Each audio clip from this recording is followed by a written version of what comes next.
What is happening, guys, and welcome back to the channel. For today's discussion video, we actually have some super exciting news, those being two brand new, officially revealed Transformers Studio Series Rise of the Beast figures. Now, I'm a big fan of Studio Series, and I'm so excited for Rise of the Beast, so you combine those two things, my goodness me, I'm just ecstatic. And this is apparently the next wave of Studio Series, so considering that we got the Hot Rod, Crosshairs, and Fallen wave quite recently, I'm thinking we could potentially see this in January or even February, or maybe it could start popping up in December. We never know, but very exciting things. Rise of the Beast figures are coming, and I'm actually quite intrigued to see some of the other characters that are going to accompany this wave. But we have two reveals to discuss for today, and both of them look sick. So we're just going to jump straight into it, and the first one is an all-new Terracon, that being BATTLETRAP. Now, we got a good glimpse of this character in the trailer, surprisingly, and this figure looks to be so accurate. I mean, I was quite surprised considering that if the past movies are anything to go by, those first couple of figures never really nailed the design, but this one,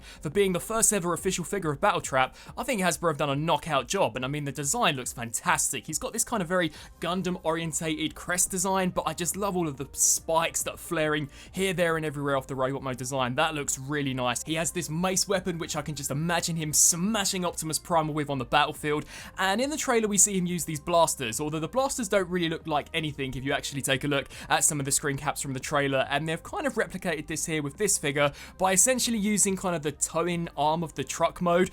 I don't really like the way this looks, and the arms do look a little kibbly, so I'm going to reserve my judgment for when I actually put my review out for this guy, but other than that, I mean, the robot mode design just looks so nice. He even has kind of the Terracon emblem slap bang on his pelvis, so I mean, where else would be a better place to actually state who you are? And then the next image we have is of him in his truck mode. Now, we do actually also get another great glimpse of this in the movie. This looks fantastic. I love the way this looks. Not too kibbly. I mean, you can kind of see the hands flaring out of the back, but again, for the first official live action movie BATTLETRAP figure, I don't think this looks too bad at all. The color palette appears to be spot on, so they definitely didn't skimp out on any details. He even has kind of the Bernie's logo slapped along the side of the vehicle, which is sick, and this is an officially licensed GMC truck, so Studio Series going hard as they always do. We get the engine block, which he actually fires a missile out of in the trailer, so again, this guy certainly isn't slacking, and I mean, if we just jump back to that robot mode design, this definitely does look like a worthy adversary to go up against not only Optimus Primal, but of course Optimus Prime. I would love to see BATTLETRAP throwing it down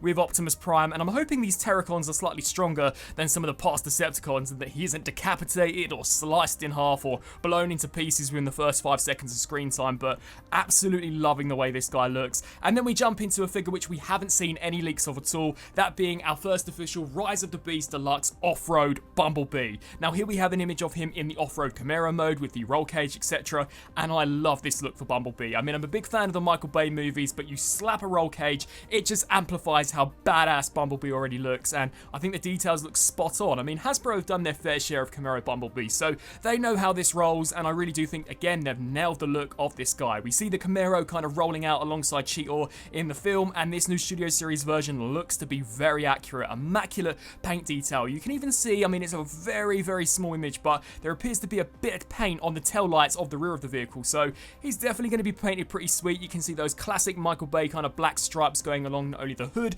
but also the top of the vehicle, and I just love that roll cage design. That looks so awesome. And then we have an image of him in the robot mode. Now, we do see B very briefly transform in the film. We don't actually get a great glimpse of kind of the head, but here we have the Studio Series version, and I'll be honest and say, he does look a little derpy. I imagine this is just the product photography. I think in hand, the head sculpt's going to look a little better. I mean, to be fair, they've never really quite got Bumblebee's head sculpt down to a T in Studio Series. I think the closest they've came would be the Battle Mask variants, or actually the Off-Road Unmasked B. That was a pretty decent head. This one just kind of looks slightly too starry-eyed. I mean, a little too bug-eyed, but other than that, I mean, the detail on the chest looks fantastic. The hands do look a little strange, I won't lie.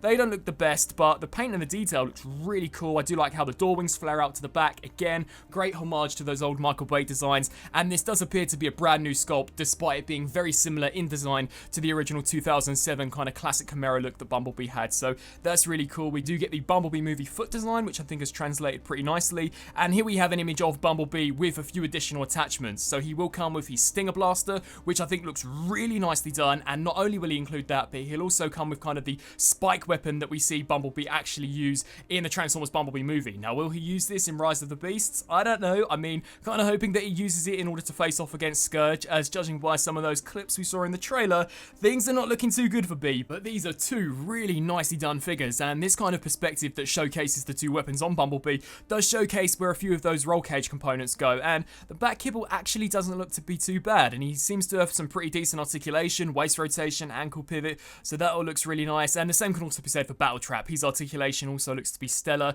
as they've kind of got him in this kneeling pose with that massive mace weapon. So really loving these two Rise of the Beast figures. It's just a shame they didn't go all out and give us, you know, maybe a Rise of the Beast Studio Series Air Razor reveal. I know that figure recently leaked, and there's also another mainline Air Razor which is floating around out there. So are they going to reveal those figures? I don't know. I guess we'll have to wait and see. But like I mentioned previously, these are designated to be the next wave of Studio Series, so we're definitely going to see these sooner rather than later. And overall, really liking the way these two look. Definitely be sure to sound off down in the comment section below. You guys let me know your thoughts out of the two, which is your favourite. I think I know already though. BattleTrap is definitely the hot seller out of these two. I mean, Bumblebee looks cool, but we've got loads of Bumblebees in the past. BattleTrap just looks to be a whole other kettle of fish, and I mean, judging by how he behaved in that trailer, this guy is bringing it on the battlefield. The Terracons are coming, and I cannot wait to see Leader Class Scourge, and of course, Nightbird. Let me know your thoughts down below, and until my next video, I'll see you then. Thanks for watching.